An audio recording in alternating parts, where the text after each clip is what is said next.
오늘 본문에는 기업 물을 자라는 말씀이 여러 번 나옵니다. 우리는 지난주까지 3장 말씀을 통하여 나오미가 전체의 상황을 보고를 받은 다음 룻에게 내 딸아, 이 사건이 어떻게 되는 것을 알기까지 너는 가만히 앉아 있으라.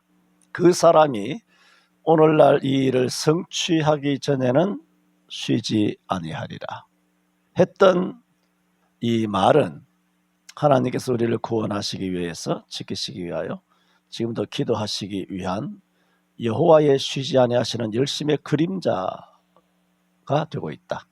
지난주 말씀을 드렸습니다. 오늘 기업을 물을 자란 제목으로 다 말씀을 드릴 수 있지 않을까 싶긴 합니다만은 네 가지로 일단은 말씀을 드리고자 합니다. 첫째로 기업 물을 자가 제목입니다. 아시겠습니다만은 먼저 드리고자 하는 말씀은 기업을 물은다 하는 것이 도대체 무슨 뜻이냐 하는 것입니다. 물은다, 물러준다는 얘기죠. 다시 되찾아온다, 전당포에 맡긴 것을 돈을 주고 다시 물러서 내가 맡긴 것이 있으면 다시 되찾아온다, 그런 의미입니다. 이 시대 때는 주전이 아니라 지금부터 약 3,000년 전, 꼭 기면 3,000년 전만 아니라 오늘날 시대에도 사람이 가난하게 되면 빚을 지게 되는 것입니다.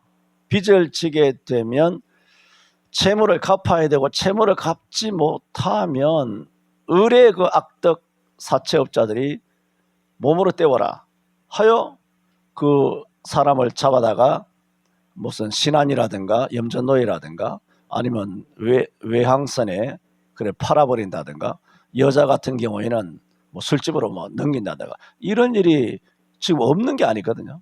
지금도 대한민국 땅에 아주 악랄한 무슨 인신매매라든가 아니면 장기 적출이라든가 이런 잔인한 것이 아니더라도 자기가 경제적으로 심한 빚을 졌을 때 이런 악성 채권자가 이렇게 우리의 신체를 휘두르려고 하는 것은 지금도 벌어지고 있는, 계속 진행되고 있는 사실입니다. 그럼 3,000년 전에 특히나 농경사회에서 사람들은 농사를 짓다 보면 항상 풍년입니까? 태풍 지나가면 절단 나죠. 가뭄. 그러면 논바닥이 등짝가처럼 쫙쫙 갈라져서 거기에 뭔가 건질 게 있습니까? 그러면 식솔들은 먹을 것이 없어가지고 이 집 저 집 가서 다 이렇게 쌀알이나 밀알이나 이런 걸 다 빌려오는 거고, 아니면 돈을 빌린다든가 양식을 빌린다든가 돈을 빌려서 어디 가서 곡식을 산다든가, 하여튼 그게 뭡니까? 빚을 지는 행동이죠. 그러므로 유대 사회에서도 아무리 자유민인 히브리 사람이지만 이런 농경 사회에서 일어나게 되는 여러 가지 어떤 천재지변이라든가 우환으로 인해 가지고 식량 때문에 먹는 것을 구하기 위해서 채무를 지는 경우들이 허다했기 때문에 결국은 돈을 빌려준 채권자에게 이 몸까지 팔리는 경우들이 있었더랬습니다. 이건 악성 채권이라서가 아니라 그냥 보통 경제적인 어떤 순리를 보더라도 못 갚아야죠. 못 갚았으니까. 그래서 체주의 노예가 되는 경우들이 들어가 있었습니다. 그래서 성경에도 그런 말씀이 있습니다. 레위기 25장 39절에 내가 지금 설명드린 것처럼 히브리인이지만은 내 동족이 비난하게 되어서 가난하게 되죠. 입을 거 먹을 거 없어서. 그래서 그 사람의 몸이 팔리거든. 이게 무슨 얘기입니까? 이런 경우들이 있기에 하나님은 레위기를 통해서 이 말씀을 하는 겁니다. 그런 경우가 있거든 너는 그를 종으로 부리지 말라. 내가 히브리인인데 히브리 사람이 이런저런 과정을 통해서 내게 빚을 져가지고 내게 몸으로 떼오겠다 하여 내게 종으로 넘어온 겁니다. 원래부터 종으로 팔리려고 하는 것이 아니라 먼저 빌려준 채권이 있기 때문에 그 채권에 의해서 그냥 자동적으로 노예로 들어올 수밖에 없는, 이런 같은 동족이 내 집에 종살이, 옛날에 식모살이 많이 했지 않습니까? 이런 종살이를 하더라도 너는 같은 동족일 경우에는 그를 부리지 말라. 너무 지나치게 그렇게 인권을 탄압하면서 그렇게 악한 주인으로 굴지 말라. 성경에 있는 말씀 아닙니까? 또 출애굽기 21장에도 2절에 같은 맥락의 말씀입니다. 내가 히브리 종을 사면, 원래는 히브리인들은 히브리인을 종으로 살 수 없도록 되어 있어요. 그러나 사게 되었을 경우, 이런 경우들을 통해서 그가 6년 동안 섬길 것이요 7년, 안식년이 되는 거죠. 안식년이 되면 값없이 나가 자유할 것이요, 뭐 이런 말들, 히브리인을 너가 종으로 산다라든가, 아니면 동족이 비난하여 그 몸이 너에게 팔린다든가, 이런 말씀들은 출애굽기나 레위기의 말씀들은 뭘 말합니까? 그 시대에 주전으로 말하면 뭐 1000년, 1500년 전이지만 1500년 전이죠. 주전 BC 1500년 전쯤 그 시대의 유대 사회에서 이런 경제적인 문제로 인하여 종으로 팔리는 경우들이 있었다는 거예요. 이랬을 때 레위기 25장 25절에는 말합니다. 만일 그렇게 종으로 팔려갔다면 어쩔 수 없이, 강제로 인신매매 된 게 아니고 어쩔 수 없이 자기가 갚아야 되니까 몸으로 떼우기 위하여 종으로 남의 집에 식모살이 하면서 들어가게 되었다면 어떻게 해야 되냐는 거예요. 예를 들어 내 사촌이, 내 동생이, 삼촌이, 내 조카가 그렇단 말입니다. 이렇게 되었을 경우 어떻게 해야 되느냐. 레위기는 이렇게 말합니다. 만일 너희 형제가 가난하여 그 기업 얼마를 팔았으면, 그러니까 이거 다 경제적인 문제를 이야기하는 겁니다. 경제적인 문제로 어떻게 할 수 없어서, 더 팔 게 없어서, 갚을 길이 없어서 몸으로 떼어오겠다 하여 노예로 팔리는 경우도 있지만은, 또 뭡니까? 먹을 게 없으니까 집이나 땅이나 조상 때부터 내려오는 기업을 팔잖아요. 유대인들은 모세율법에 지계표를 옮기지 못하는 것처럼 조상들로부터 내려온 것은 함부로 팔거나 그렇게 뺏거나, 아방도 그걸 그 이스라엘에 있는 그 나봇의 포도원을 뺏으려고 하다가 아주 난장이 벌어진 거 아닙니까?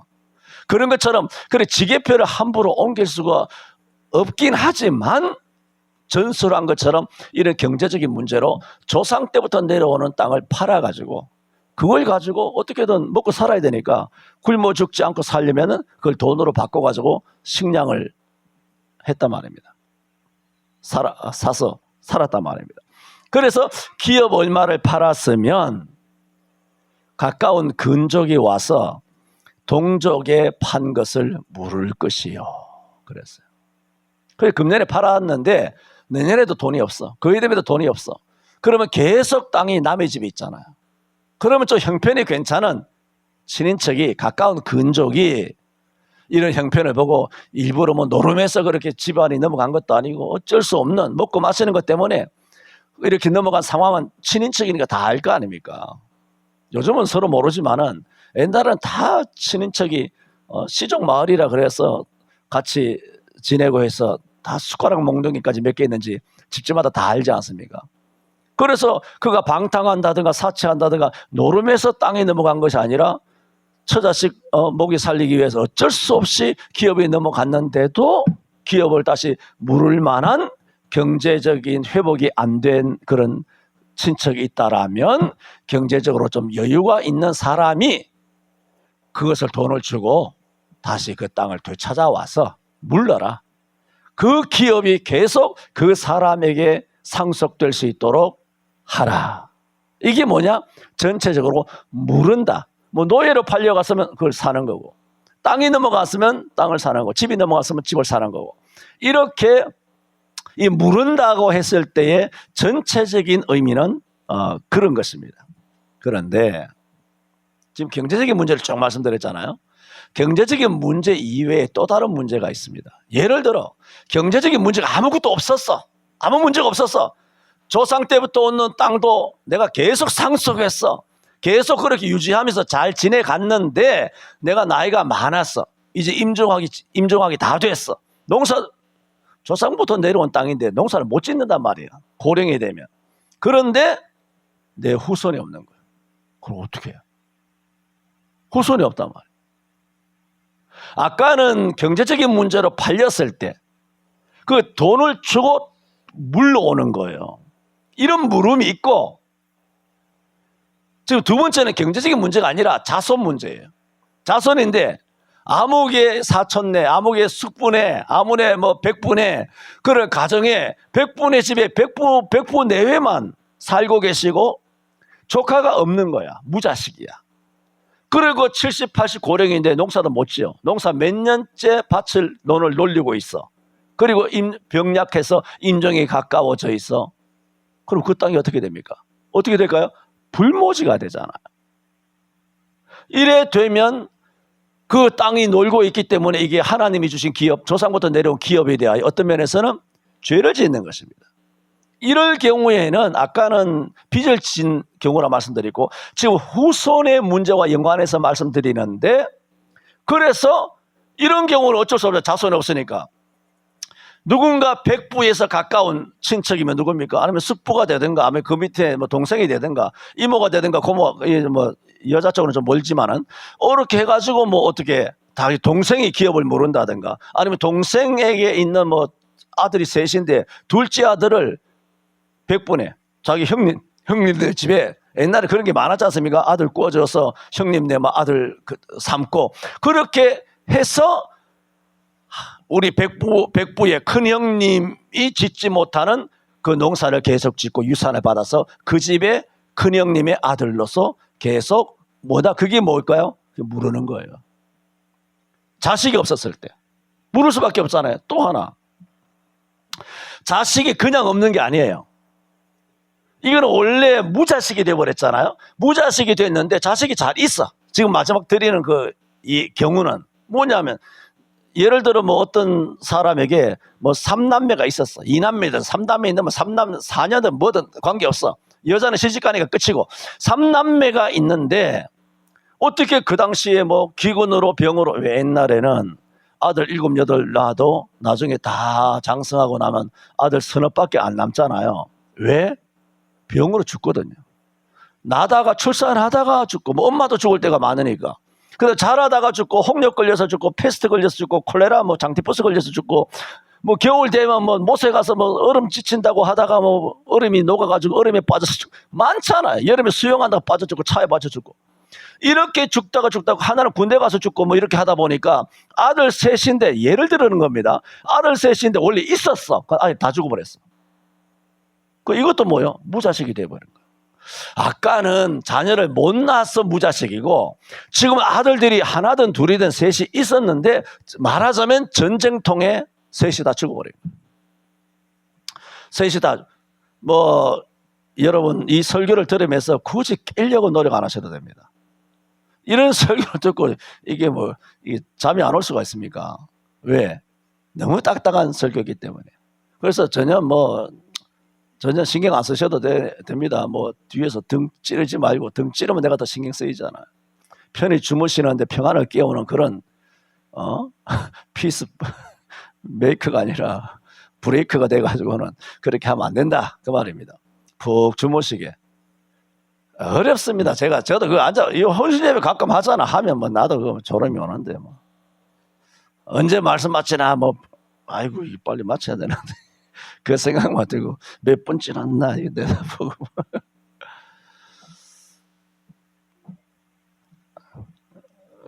아무래도 그만해야 될 것 같은 분위기인데, 이거 내가 이런 환경에 지배를 받아서 되겠나? 내 갈 길을 가야지. 성실을 식물로 삼고 여호와를 의지하면서 그냥 가야지 싶은데, 앉았다가 목사님 그 말씀은 잘못 적용하시는 거 아닙니까? 생각이 들 수도 있고. 그래서 그걸 다 죽어버리면 후손이 없으니까 이것도 답이 없잖아요. 쭉 말씀드렸습니다. 이런 세 가지 경우, 나오미의 가정은 몇 번째 경우냐 퀴즈입니다. 그렇잖아요. 아들, 딸이 없었습니까? 남편이 없었어요? 남편도 죽어. 그러면 말론과 기론이 이어받아야 되는데 말론과 기론도 죽어버렸어. 그러면 유대 율법상 법적으로 이 나오미 가정에 자기 남편 엘리멜렉이니까 엘리멜렉이 조상 때부터 받았던 기업이 있잖아요. 여호수아를 통하여 가나안 땅에 들어가서 12지파가 다 땅을 나눴던 그 땅들을 자기 지파에서 다 땅을 나눠서 그렇게 n분의 1로 가졌던, 그래서 엘리멜렉의 집안의 소유로 땅으로 이 전례로 내려오던 것이 있는데 물려줄 아들 둘까지 모압 땅에 가서 다 죽은 상황. 이 기업을 계속 이어갈 남정네는 아무도 없다. 이게 심각하죠. 이럴 경우에는 누군가 기업을 물러야 돼요.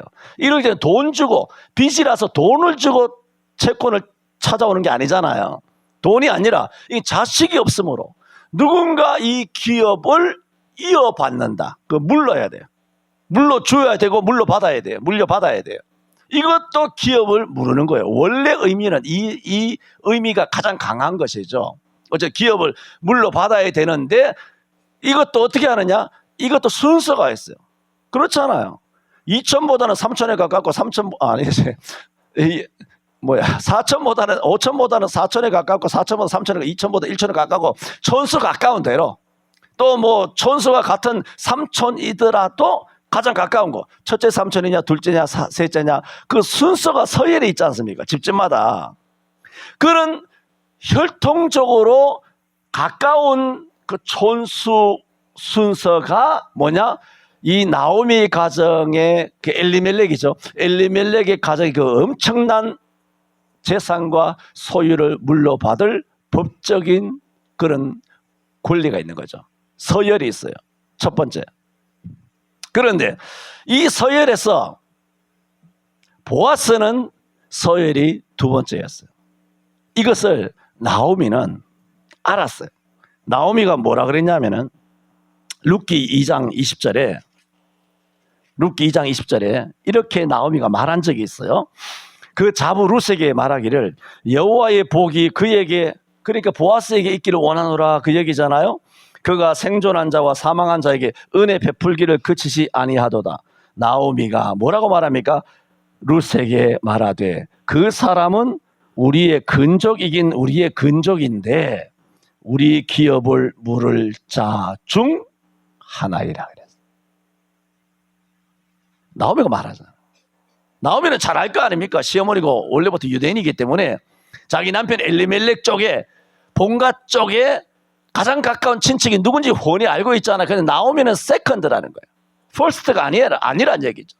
첫 번째 권리를 갖고 있는 사람이 나오미는 보아스가 아니고, 보아스는 이 기업을 자기 남편 엘리멜렉의 기업을 물을 수 있는 그런 권리를 가진 사람이지만 첫째는 아니야. 한 사람 더 있어. 이 보아스보다 앞선 사람이 있어. 그래서 나오미가 보아스를 룻에게 소개할 때 보아스는 우리의 기업을 물을 근족 중에 하나라 그랬어요. 가장 강력한 권리를 갖고 있는 것이 아니라고 지금 나오미가 알고 있잖아요. 오늘 제목이 기업을 물을 자라는 제목으로 지금 말씀을 드리고 있습니다. 그러므로 지금까지 쭉 말씀드렸던 것처럼 기업을 모른다고 했을 때의 그 여러 가지 그 의미 몇 가지로 말씀을 드렸는데, 경제적인 문제만이 아니라 자손이 없어 죽거나 자손에도 질병이나 전쟁이나 사고로 인하여 다 죽은 경우 조상의 땅은 불모지가 될 수밖에 없었기 때문에 누군가 토지를 물러야 한다. 그런 말씀을 드렸고, 오늘 이 룻기의 이 보아스가 기업을 지금 물으려고 하고 있잖아요. 지금 4장에서 기업을 물으는 작업을 하고 있어요. 이 작업을 하게 된 성경적인 물은다는 의미가 무엇인가를 쭉 말씀을 드렸고, 나오미도 그 사실을 알고 있었다. 여기까지 말씀을 드린 것이잖아요. 지금 물은다고 하는 의미의 정의, 성격에 대해서 말씀을 드렸는데, 그러므로 이런 기업을 물은다라고 했을 때는 지금까지 성경적인 것을 말씀드렸지만, 여러분, 이 성경적인 것을 다 차치 덮어버리고라도 이런 경우, 앞에 말씀드렸죠?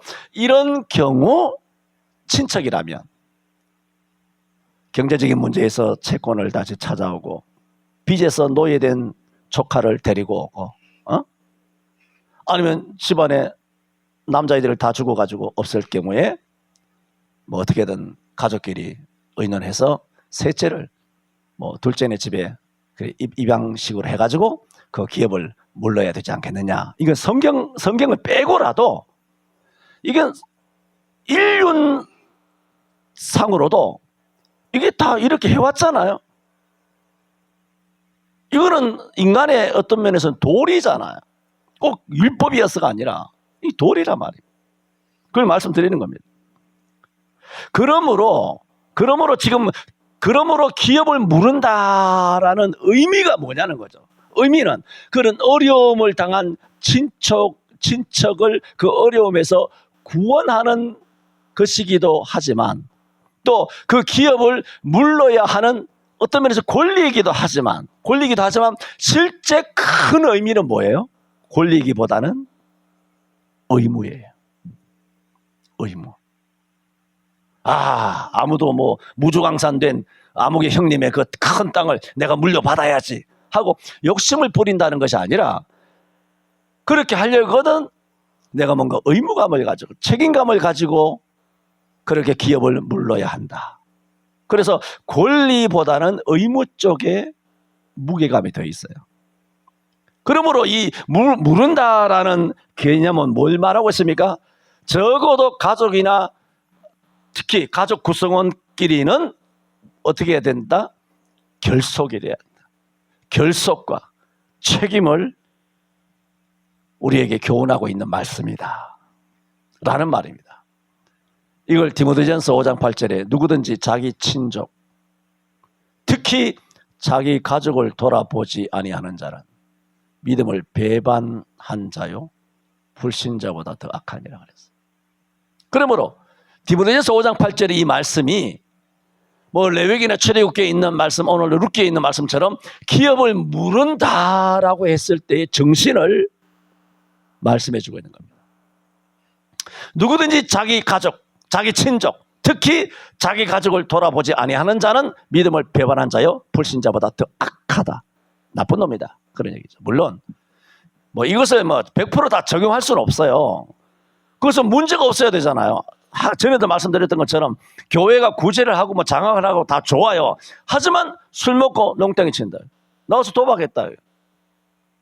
이런 식으로 뭐 사치하고 뭐 이렇게 방탕하게 쓰고 무계획적으로 막 앞으로 돈은 벌어. 자영업자 하니까 돈은 현찰로 들어오잖아. 들어오는데 막 뭐 돈을 막 쓴다고 뭐 캠핑 다니고 해외여행 다니고 뭐 명품 사대고 막 차 바꾸고 말이야. 맛집 쳐돌아다니고 이런 식으로 돈을 팡팡팡팡 써가지고 돈이 없어. 등록금이 없어. 숙부님 뭐 등록금이 없었어. 이거는 등록금을 줘야 되는 겁니까? 아니면 뭐 보리쌀이라도 얻으러 온 그 바가지를 깨야 됩니까? 깨버려야지 그. 이게 인간이야 이게. 그 가족이니까 친척이니까 도와줘야 됩니까? 그 정신머리가 걸려 먹은 거 아닙니까? 사람이 살려고 성실하게, 오늘도 성실히 하겠잖아. 성실하게 부지런히 그렇게 경제관념 있게 그렇게 살다가도 사고 당할 수 있잖아. 교통사고 났다. 아니면 암 걸렸다. 은행에 갔는데 뭐 5천만 원씩 내라. 보험도 없어. 그 돈이 없잖아. 수술을 못해. 돈이 있어야 수술하지. 뭐 이런 예를 들어. 아니 집에 불이 났어. 뭐 세간살이가 홀라당 다 타버렸어. 기업을 잘 하다가 성실하게 예수를 잘 믿고 11조 잘하고 주일 지키는데 어떻게 하다가 어떻게 시기가 잘못 그렇게 돼가지고 기업이 망해서 길거리에 내앉을 수도 있잖아. 이런 정당한 조건은 전제는 정당해야 돼요. 정당한 형제, 정당한 가족, 정당한 친척일 경우에 그리고 내가 그 사람을 도와줄 여력. 내가 빚내서 카드 깡 해가지고 막 사채 해가지고 막 그렇게 해줄 수는 없지 않습니까? 정당하게 해줄 수 있는 상황일 경우에 우리 어떻게 해야 되느냐? 적어도 자기 가족을 돌아봐야 돼요. 형제간이든 아니면 뭐 부모 자식 간은 당연하지만 그렇게 하는 것. 그래서 지금 물은다는 정의에 대해서 말씀드리지 않습니까? 그러므로 물은다는 정의의 핵심은 뭐냐? 가족 간의 결속, 가족 간의 책임감과 의무를 가진다는 것. 이런 교훈이 거기에 녹아져 있다는 거죠. 기쁜 소식 하나 드릴까요? 마치겠습니다. 시간도 뭐 36분 됐는데 이 상황대로 계속 가다 보면 뭐 3층 천으로 올라갈 수도 있고, 오늘 기업을 물을 자라는 제목을 통하여 먼저 물은다라는 이 개념이 뭐냐 하는 것을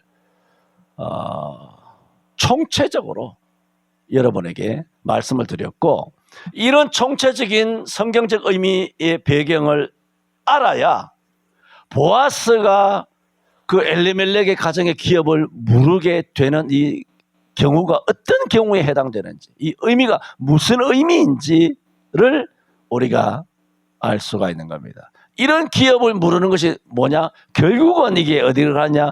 예수님께서 핏값으로 우리 죄값을 물으시는 거예요.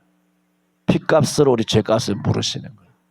그까지 나가기 때문에 우리가 노예로 팔렸고 사탄에게, 뱀한테, 지옥으로 다 팔린 것을 우리 건져내시는 그 복음의 의미를 룻기가 담아내고 있단 말입니다. 그러므로 왜 그걸 예수님께서 왜 그렇게 하셨느냐 이거예요. 우리 가족이니까, 신랑 신부니까, 아버지 아들이니까 하는 거죠. 남을 위해서. 예수님은 예수 안 믿는 사람을 위해 죽으시지 않으셨어요. 예수님은 마귀 새끼를 위해 십자가에 달리신 게 아니란 말입니다. 우리를 물으시려고, 구원하시려고, 사망의 권세를 잡은 자 마귀에게서 우리를 되찾아오시려고. 십자가의 구속은 무르는 거예요. 다 무르는 거. 그러므로 이 무른다는 개념은 엄청난 복음입니다. 율법이 아닙니다. 기도합시다. 거룩하신 하나님 아버지, 예수 그리스도 안에 있는 구속으로 말미암아 하나님의 은혜로 우리가 값없이 의롭다함을 받게 되었습니다. 주님께서 핏값으로 우리의 죄값을 물러주셨기 때문에 우리는 죄로 말미암은 사망과 저주와 지옥과 형벌과 심판에서부터 놓여 하나님의 아들과 딸로 입적이 되고 하나님의 자녀로 자유를 입게 되었으니, 그러므로 형제들아, 너희가 자유를 위하여 부르심을 입었으나 그러나 그 자유로 육체의 기회를 삼지 말고 오직 사랑으로 서로 종노릇하라 하여 싸우니, 오늘 기업 물으신 그리스도를 통하여 우리가 자유인이 됐음을 알고 하나님 앞에 매사에 성실을 식물로 삼아서 하나님을 의지하며 잠잠하며 여호와를 기다리며 살아가는, 그래서 주신 이 서울 성천교회라고 하는, 혹은 목사 장로 집사라고 하는 직분의 기업을 잘, 또 신앙을 잘 계승할 수 있는 저희들 되게 하여 주옵소서. 예수님 이름으로 기도하옵나이다. 아멘.